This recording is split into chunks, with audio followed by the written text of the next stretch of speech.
like this. Yes, it hardly seems democratic.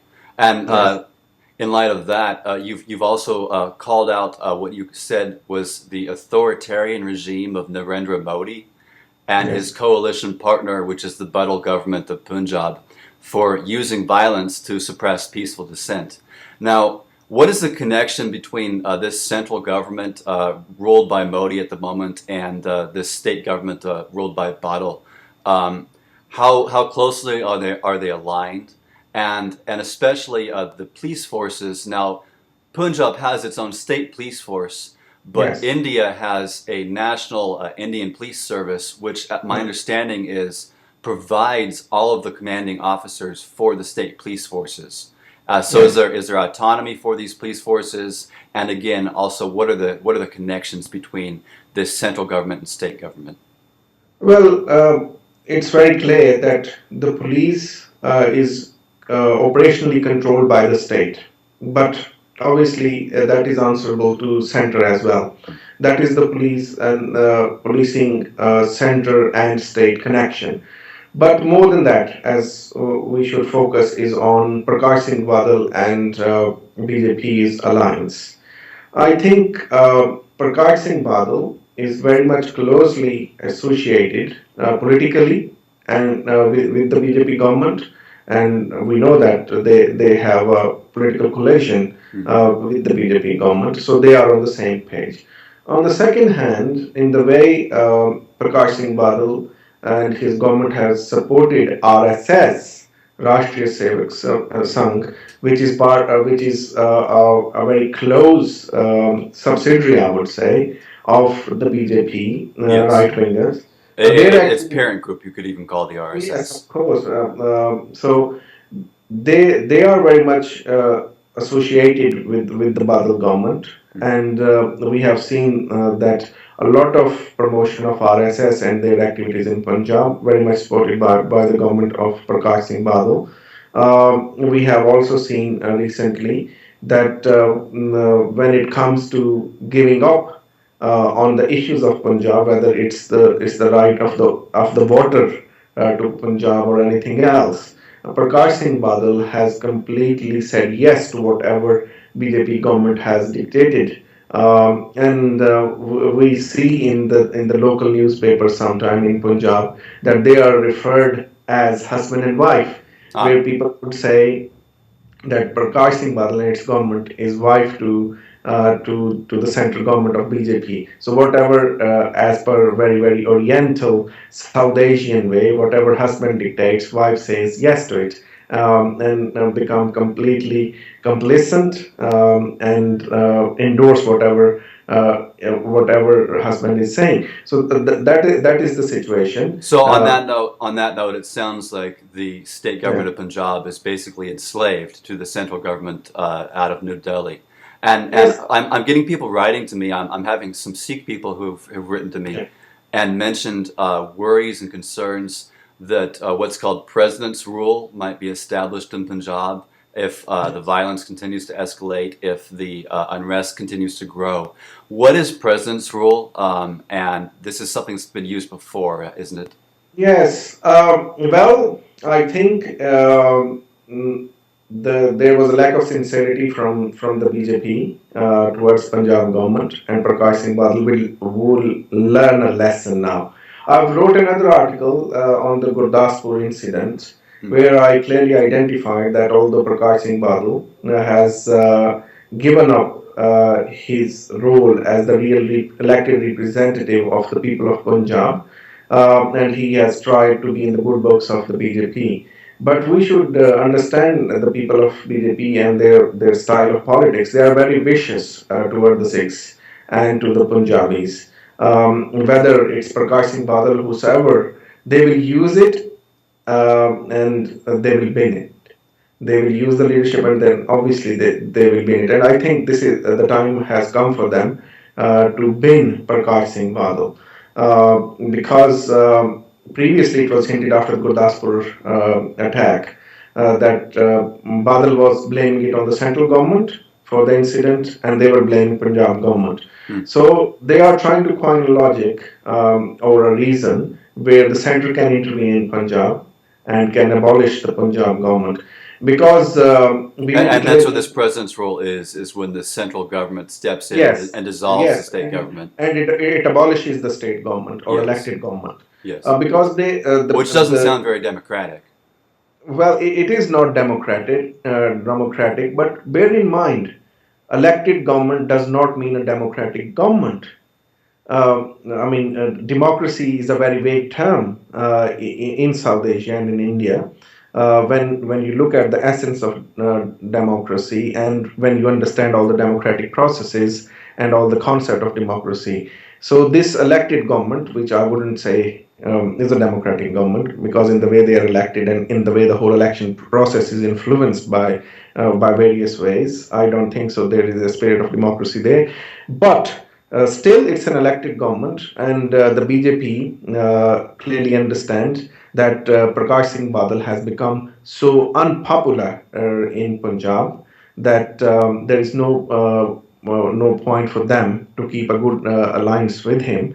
I think now they would try to impose the president's rule or the governor's rule in Punjab, abolish the Badal government, and then they will try to play a card where they will sympathize with the people of Punjab, because we have seen these moves recently. A couple of the Sikh political prisoners are being released by the central government of India, which is led by BJP, and RSS is already very manipulative in Punjab and have expanded its activities.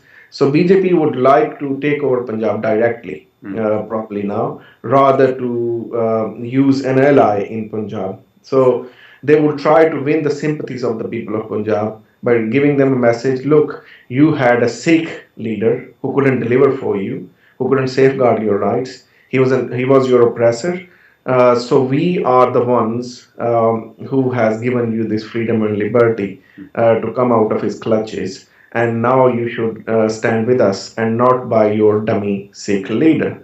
So that is the new game which is going to be on maybe in the days to come. So this game, this card that you anticipate that they will play, is to Yes. portray the Badal government, the Punjab government, as a Yeah. police state, as we've been Yeah. talking, and portray Yeah. themselves, the central government, the BJP government, Right. as liberators, as freeing them from Yeah. oppression. But Yes. now, this violence, this state repression, is this even isolated to Punjab? Is that accurate to view Punjab alone as a police state? Or are there other issues that are more broad throughout India, and the BJP itself is guilty of engaging in oppression? Well, Peter, as we have a substantial evidence from the various groups like Human Rights Watch reports. We have United States Council on Religious Freedom report. We have State Department report, and independent research suggests this, that it is not limited to one state of India. Minorities are seeing an over increasing violence against them in India after the government of BJP was established. And it is not curtailed to Punjab alone. We have seen recent examples where a Muslim was dragged from his home and was tortured to death because there was a rumor that he consumed beef. And this is now known as the Dadri lynching. Yeah, that lynching, and in the same way we have seen that the Dalits are under attack. Last when we had a briefing at the United States Congress, where I was there as an expert witness, I had another gentleman who is called Dr. Christopher Joshua, who is a PhD from University of Edinburgh and is a wonderful researcher.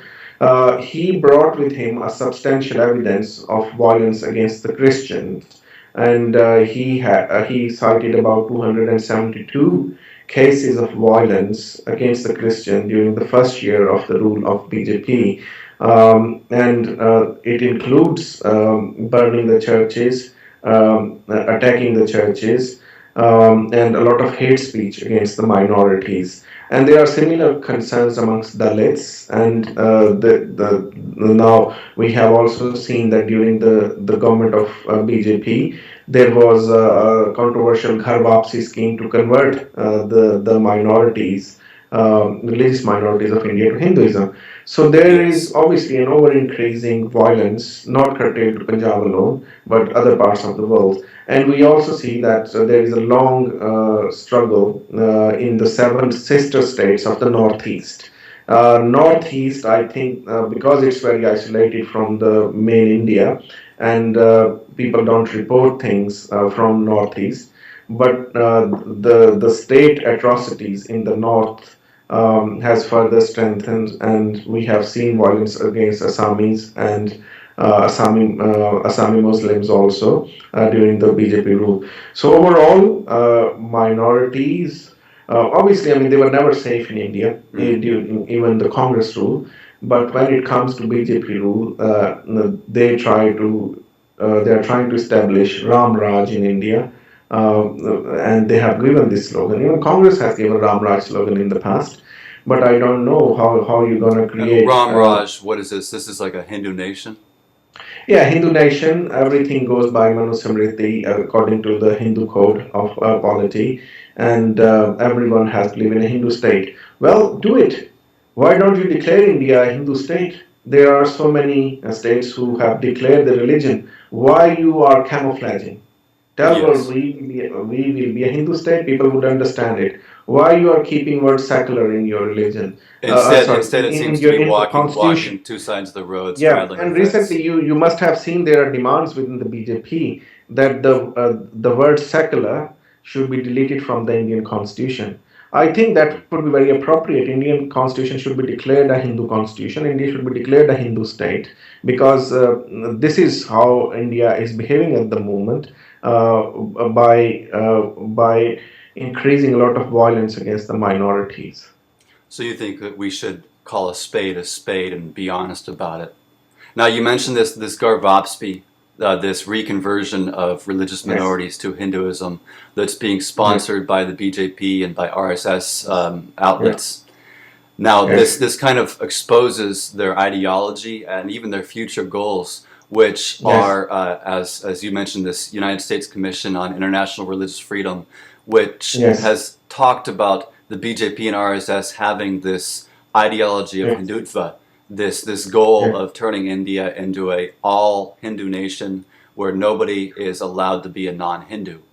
In this, in Yes. legislative form, this seems to be taking some manifestation recently in the introduction in Parliament of a bill that would actually ban conversion, religious conversion, without permission of the government. Have you heard about this bill?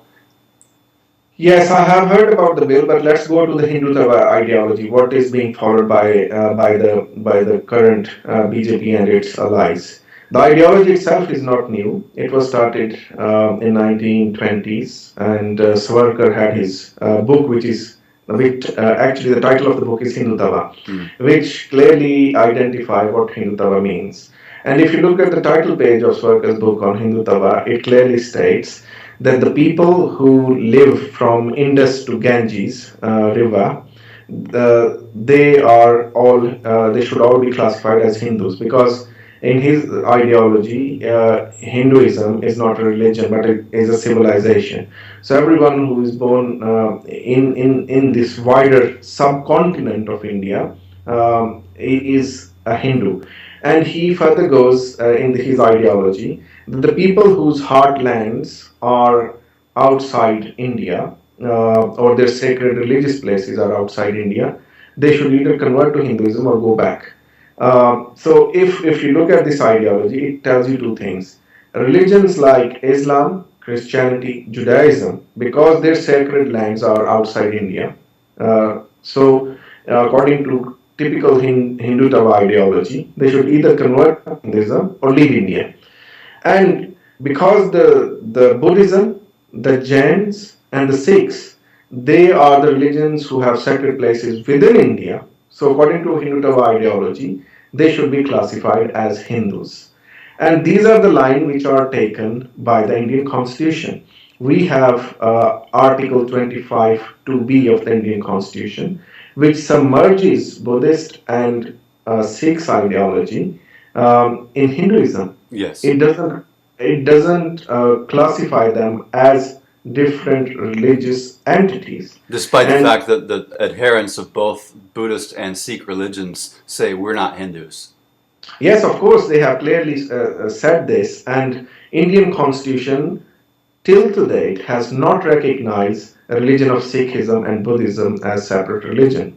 So that Hindutva ideology was very much taken by the so-called secularists like Nehru, who have tried to submerge the Sikh and the Buddhist, the Jain's identity into Hinduism.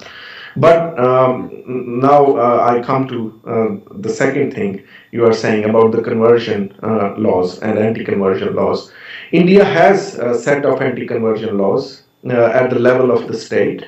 So about 7 states, as identified in the USERF report, has anti-conversion law. But as USERF has testified in their report of 2015, that these states where we find these anti-conversion laws have more violence against the minorities. Because how anti-conversion law is working, we need to understand that. Although the word anti is there, but that actually facilitates the process of conversion of minorities into Hinduism. Yes. Because the way this law is interpreted, the law is interpreted if you have to become a Muslim or a Sikh or a Buddhist or a Jain from Hinduism, then you need the consent of the state.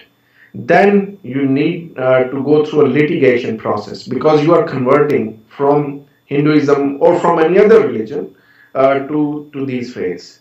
But if you were to become a Hindu from any other religion, then you don't need to go through any of the processes. You don't need any consent. Because as the law explains, the Indian law believes everyone was originally Hindu. And people are not reconverting. They are not converting, they are reconverting. Yes, yes. They were Hindu initially and they are coming back to their religion. So they don't need any consent or any legal process attached with it. But when they have to leave Hinduism and or any other religion to go to some other religion, then they have to follow the whole process. And so it's like the song by the Eagles, Hotel California. You can check in, but you can never leave. Yeah, there's an open door to come into Hinduism legally, but if you want to leave, it's closed off by the state. Yes. Plus, there are further clauses which explains that if you are converting to some other religion other than Hinduism, you will lose the right of your guardianship of your parents. Because as someone from another religion, you couldn't be the guardian of Hindu kids. And imagine how people will convert to any other religion when they have the fear that they will lose their kids, they will lose the right of guardianship.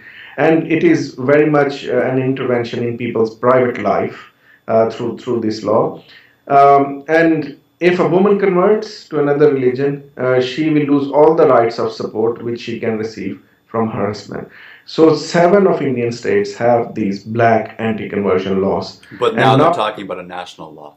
Now, when you take it at the national level, you will see that this will further enhance the agenda of Ghar Wapsi, where people will be pushed, where people will be suppressed, where people will be bribed to convert to Hinduism, and this legislation will facilitate that.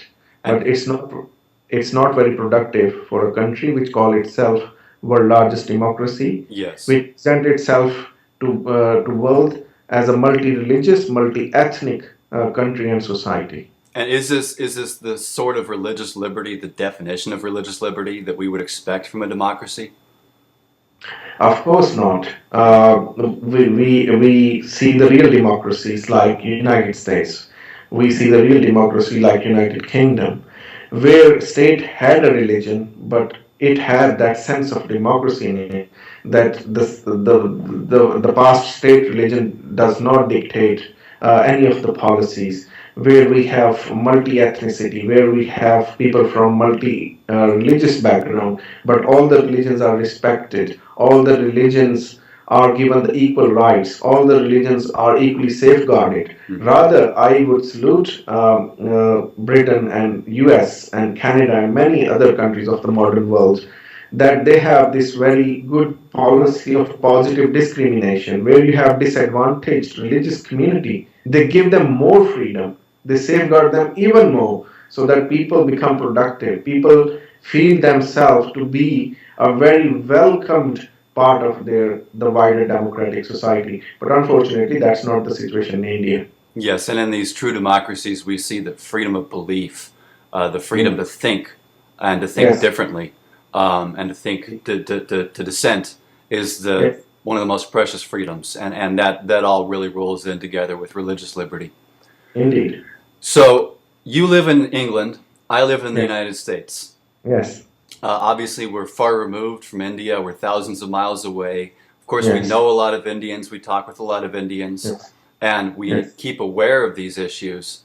But Yes. living so far away, how do you think that we and other people who are concerned should be Yes. responding to these ongoing human rights violations in India? Well, Peter, I also think sometime when people say to me, you do your work where you work, and when I go home, I start yet another office by writing about these issues, by involving in advocacy about these issues, which is obviously not my job, not my business. I don't earn anything from it. And sometimes people ask a lot of people like us, why you do it? Hmm. I think we are making a change, and we can make a difference, because today's world is the world of ideas. Today's world is the world of advocacy. It's the information Today, age. yes, and that's the way you can make a difference.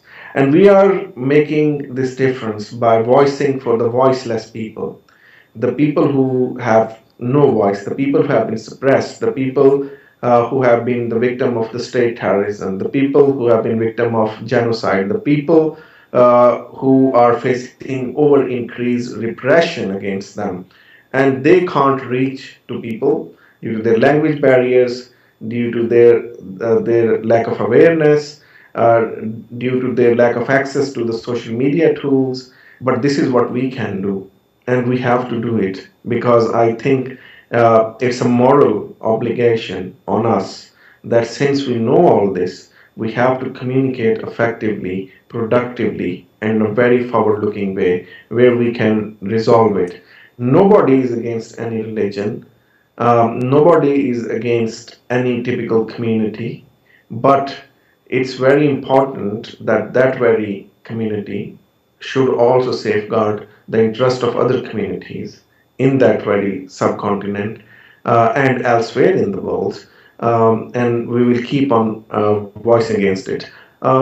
I've seen one thing, because I'm a Muslim, that Muslims at the moment are very proactive to voice against the misrepresentation of their religion, Yes. where the so-called ISIS, which is Islamic State, so-called, which I think really misrepresent our religion and involve in a lot of activities which are absolutely nonsensical and which are not endorsed by the religion of Islam.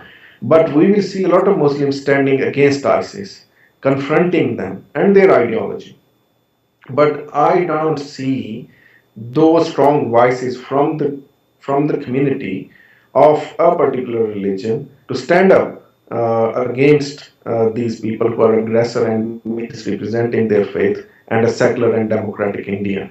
So the more we voice, I hope there will be strong voices from within that community that will bring a change. So then what we can do is we can be a voice for these voiceless people. And we Indeed. can accept that it's our duty, our responsibility, our moral obligation to Yes. stand up and speak out for people that are being persecuted and to spread awareness. And that's probably how we can be most helpful in this situation, is to spread awareness, to continue Yes. seeking media attention, and Yes. advocate, especially by going to our elected officials. And for instance, here in the United States government gives about $100 million a year to India. It also gives about $2 billion a year in loans. And Yes. from my perspective as an American citizen, that's just unacceptable to be funding a government that sponsors so many atrocities against its citizens. Yes. And that's one way in which I personally hope to Yes. be advocating, is to call Yes. for an end to that, and say that these atrocities, these human rights violations need to have an international light shown upon them.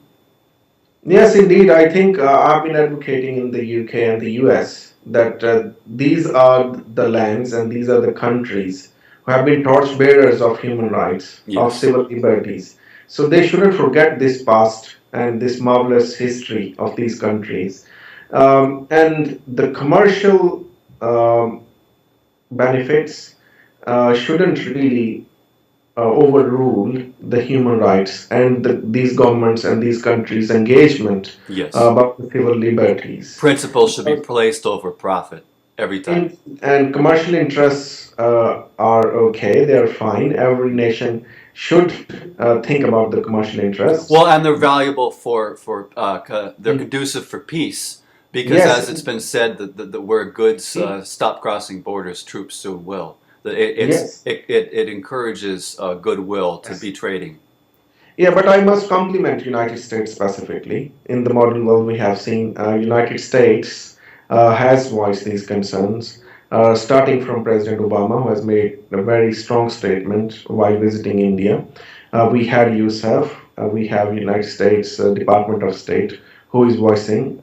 Eurofni is doing excellent work by highlighting these issues. We have American Sikh Congressional Caucus, the member of which keep on writing to various departments in the United States. So it is marvelous work, and I must compliment Americans, and I compliment you more than the organization here in Britain, because we don't find strong voices like American voices in Britain at the moment, unfortunately. Well, we hope that we can inspire imitation, and we hope we can humbly accept that compliment, and not rest on any past accomplishment, but continue to press forward and do it to the glory of God. So, Dr. Cheema, I want to thank you for your time, and I look forward to speaking with you again. Thank you very much, Peter. Pleasure is all mine. Keep up the good work. Thank you, sir.